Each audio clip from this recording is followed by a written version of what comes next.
these cells were taken from inside someone's mouth. We're viewing them through a microscope set for phase contrast. With the microscope set for ordinary bright field illumination, very little is visible. Set for dark field illumination, the cells again become clearer. In this program, we're going to look at the principles of dark field and phase contrast microscopy and how these principles are turned into practice. The photographs you were looking at were in fact taken with this instrument here. Now, it's a complex piece of equipment, but by the end of the program, we should have some feel for how it works. The real strength of dark field and phase contrast methods is that they enable us to image so-called phase objects. Objects such as this one here. Viewed straight on against this bright background, we see very little information about the object. But if we look end-on in profile, we see in fact that the object is thick hair, thin hair. It's top hat in shaped. And in fact, it's this type of object that we must learn how to image. Well, I'm going to use the optical bench and a number of lenses from your home kit to develop a system for making phase objects more visible. The object that I'll use is a phase grating. Now, you'll have to take my word for it that in the central clear region of this slide, there is a region of emulsion, and this emulsion has a square wave profile on the surface. You can think of it as being many miniaturized versions of the object that Alan showed you. In fact, there would be about 10 lines per millimeter. Now, to illuminate my object, I'm going to use a 15-watt helium neon laser. We need the high power in order to get a sufficiently bright picture for the TV camera to record, and we need a coherent source because we're going to do some spatial filtering. Later on in the program, we'll show you how these requirements can be met with a more conventional source. So, let me put my object in the illumination. And then the first question we want to answer is, what is the field like in the plane immediately behind our object? Well, we can in fact use an analog computer to calculate the field on the output side of our basic object, the object out of which Stuart's grating was constructed, if you like. In fact, we can display the results on an oscilloscope. And here we have the field on the output side of our phase object. We're plotting the field along the vertical direction, the distance along the specimen in the horizontal direction. The output field from the different regions of the object appear to chase one another. Well, let's now put our scope into the storage mode so that the output field leaves its trace on the screen. Notice how the maximum value of the field is the same at all places. The transmitted amplitude and therefore the transmitted intensity is the same at all points across the specimen. Now, had we employed an amplitude object, there would, of course, have been a variation across the screen. So the field behind our object here has a constant maximum amplitude, but there is a distorted wavefront. Well, how does this field propagate? Does it propagate along as a parallel beam? The answer is obvious if we look at the screen at the end of the bench. As you can see, that what we in fact have is a bright central spot, together with a whole series of spots on either side of this. Now, you should remember from your previous studies that a pair of spots equally spaced on either side of the zero order is produced by a sinusoidal amplitude distribution behind the specimen. And this tells us that we can regard the field behind here as being made up of a whole series of sinusoidal amplitude distributions of varying spatial frequency. Now, we can produce the pattern that we saw on the screen in a very similar way if we insert a lens. I'll insert a lens on the bench, and in the back focal plane of this lens, we will have a pattern which is exactly similar, but of a different scale to the one that we saw on the screen. Well, let me do something similar to what Stuart has done. The upper trace of psi naught is the field on the output side of our object. Now, as we saw in Program 3, and indeed in Unit 3, we can always regard the field as made up of a number of components. One component, psi 1, is particularly important to us. It's the component which is constant in space. If we subtract this component, psi 1, off from the total output field, psi naught, we're left with this field. denoted by psi2. Bear in mind that psi2 contains all the spatial frequency components other than the component which is constant in space. Well, whether we regard the field as being broken down into its different spatial frequency components, as I demonstrated on the bench, or into the constant in space component and all the rest, as Alan demonstrated on the animation, if we want to produce an image, we've got to bring back the components together. Now, I can do that experimentally by adding another lens on the optical bench. This lens will project an image onto the screen. I just have to adjust its position. And on the screen, we can see a bright field image. This image is in fact magnified 100 times, so what I've constructed here is essentially a simple microscope, though it's a rather unwieldy object. Now, in the bright field image, it is rather difficult to see the phase information in the object. The intensity is fairly constant across the screen. So maybe we should go back to the computer animation and see if that can suggest some way in which we can modify the output field from the grating so that the phase information is more readily visible. Before doing so, let's just summarize Stuart's experiment, concentrating in particular on our two components, the constant in space one at psi1 and everything else at psi2. To begin with, we will simply add these components together to form, if you like, the field of psi in the final image.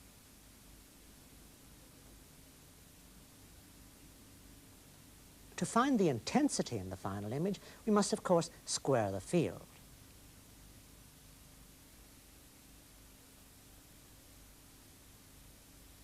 This psi squared then tells us the intensity from moment to moment. It bounces up and down at twice the frequency of the field because a maximum or a minimum in the field each give, on squaring, a maximum in the intensity. Now, what the eye sees is not the moment-by-moment intensity, but the time-averaged intensity.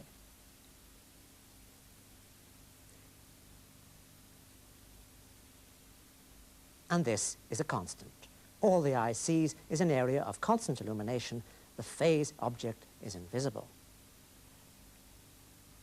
Well, so far we've only been considering ordinary bright field microscopy. Now let's turn our attention to dark field microscopy. The key thing behind dark field microscopy is what it does to the constant in space component. In fact, it eliminates it. The upper trace shows the constant in space component, and it is this component whose amplitude is gradually being reduced to 0. The middle trace of psi2 records, as before, the remainder of the output field. The lower trace, the resultant intensity. We see that as the amplitude of a psi1 falls, so the intensity distribution changes. The intensity is no longer constant in space. In other words, we have acquired intensity information from our phase object. Well, let's now see this principle of dark field microscopy implemented in practice. Let me try out that suggestion and try and remove the zero frequency component. And I can do that quite simply. I have here a spatial filter.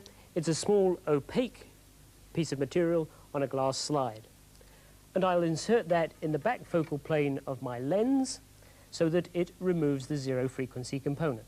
It needs a little bit of adjustment. These are quite tricky, as you know from your own experience. But there, I think you will agree that the phase information is far more visible than it was when we had the bright field system. So by spatial filtering, we have converted the phase information into intensity information. Let me just whip that filter out so that you can compare the two images. There's the bright field image again, and the phase information is not nearly so clear. This is bright field again, and here we have dark field. Well, before we see how dark field microscopy is implemented in a modern instrument, let's just step back a bit into history. In fact, let's go back to the 17th century, the early 17th century, and to this microscope here, which was built by Robert Hooke in Oxford. We can already recognize it as a microscope. Up here's an eyepiece, down here as an objective lens. But the whole thing's rather crude. It's rather sloppy cardboard mount. Oh, and there's another feature. The distance between the objective and the specimen is changed by means of this screw thread. In fact, this particular microscope is only a reproduction, a little bit larger than the original was. Some 50 years later, things had changed, and we had arrived at this sort of situation here.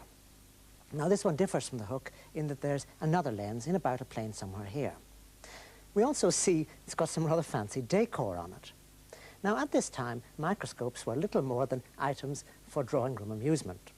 And many a 17th century host must have asked his guests to peer down at fleas in perhaps the same way as we invite them to look at slides of the Costa Brava. Later on, of course, microscopes became objects for serious scientific use, and we arrive at this type of microscope. Now, the rigidity has obviously improved, and we see the presence of fine controls. In fact, the rigidity went up as soon as the lens quality went up, as soon as we were able to achieve higher magnifications. Going further on in time, we arrive at this specimen, and this one is rather nice because it tilts, so the viewer can get an easy shot of what's happening. Oh, and another thing is the stage moves on this one, the stage in which we would put our specimen. But this one has a rather bad system of illumination. Indeed, right up to this stage, the only way that people illuminated the specimen was by somehow or other getting light up through the specimen. And this was done by means of a mirror in this case, and the sun would shine in here or some other light source would be used. By the time we had reached the middle of the 19th century, we had arrived at an instrument something like this. And this one was made by a firm called Ross. Down here, we again have got our mirror, but this time it shines through some lenses. Now, we're using a modern illumination system, so let's just put it on and see how the illumination worked.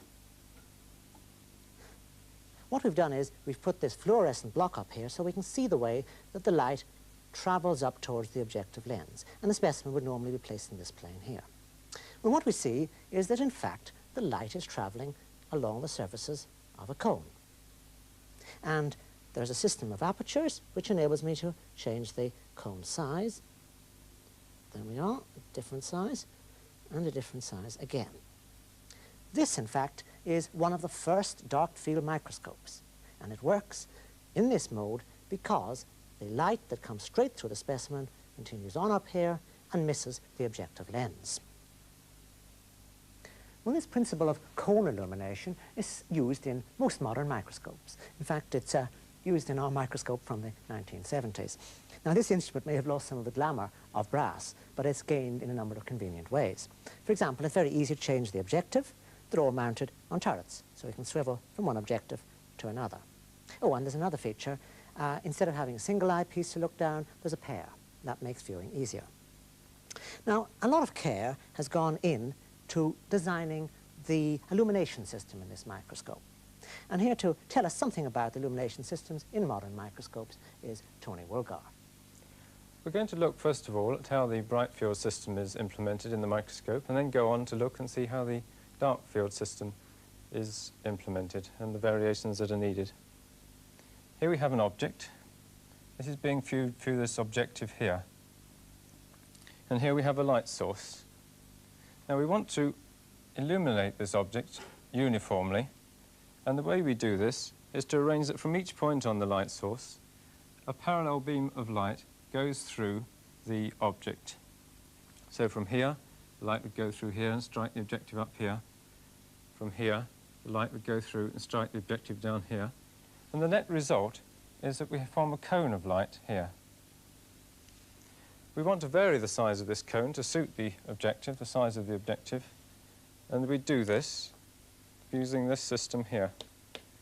We change the size of the light source, then we change the size of the area of illumination here, and we change the size of the cone.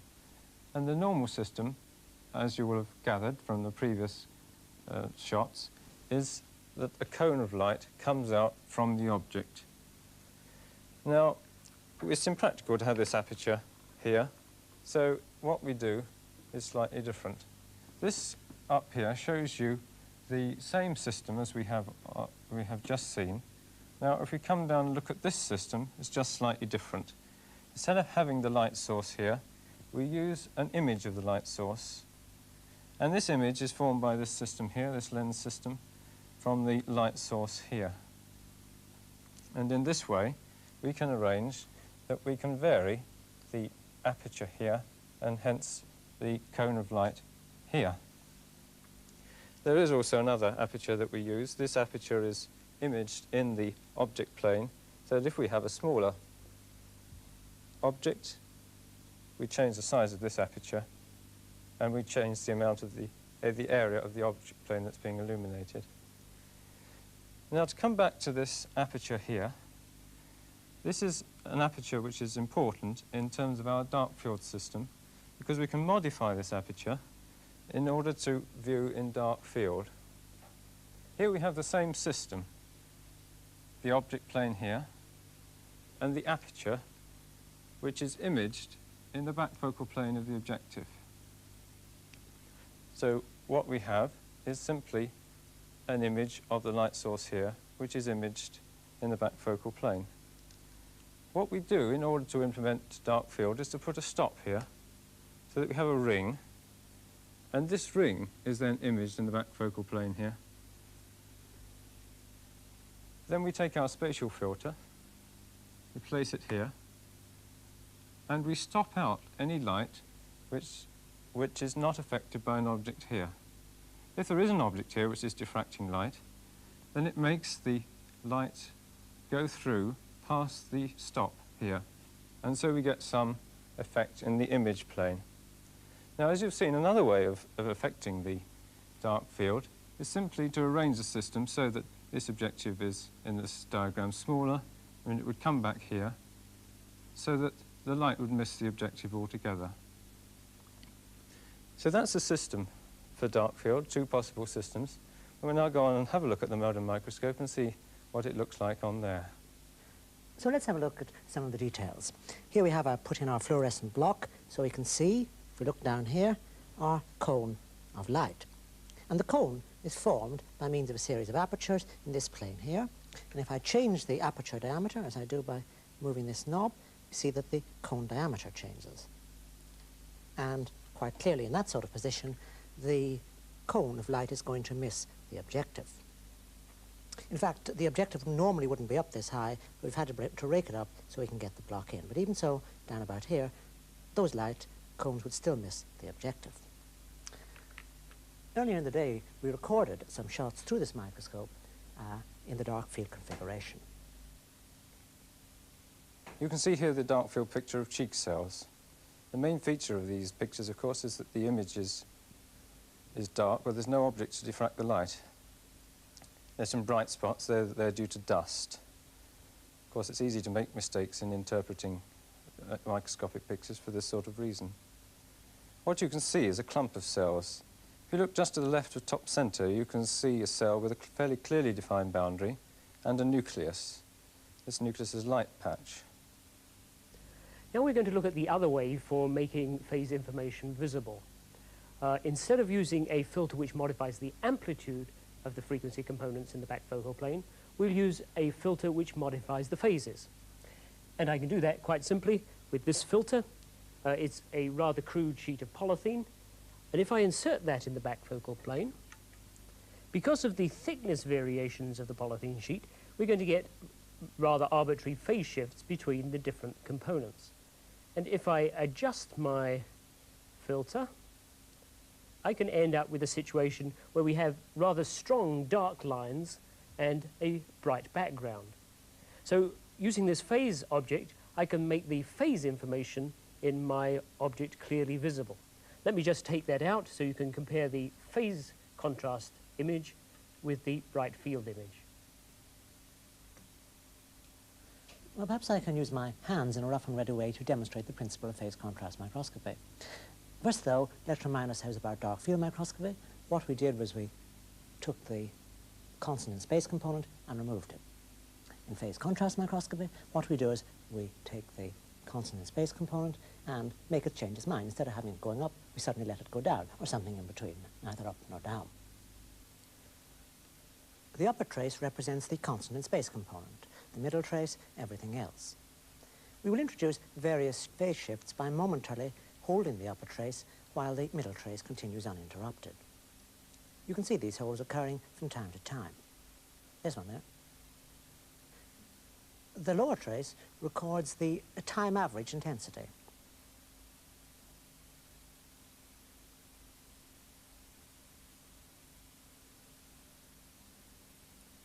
It's just changed there and again. In fact, the changes in intensity occur whenever we change the relative phases between the top two traces, whenever we momentarily hold the upper trace. The maximum intensity is actually produced when the phase difference between the top two traces is pi/2. In other words, a phase object can be rendered visible by altering the relative phases between the constant and space component and the field produced by all other components. Well, we've seen the basic philosophy of the phase contrast system. Let's have a look and see how it's implemented on the microscope. We go back to our picture of the dark field system. We had a ring here, which was focused in the back focal plane here. And in the dark field system, we simply stopped off the light. In the phase contrast system, we replaced this facial filter with a different one, a phase ring. With this phase ring, the light which goes straight through the indented portion is phase changed by a quarter wavelength with respect to light which is diffracted into this other region. And so, as the light goes through into the image, you get amplitude information, where before you only had phase information. Well, let's have a look and see how the phase contrast system is implemented in this microscope here. I have here a spare objective. If we look into it, we should be able to see the phase ring in the back focal plane.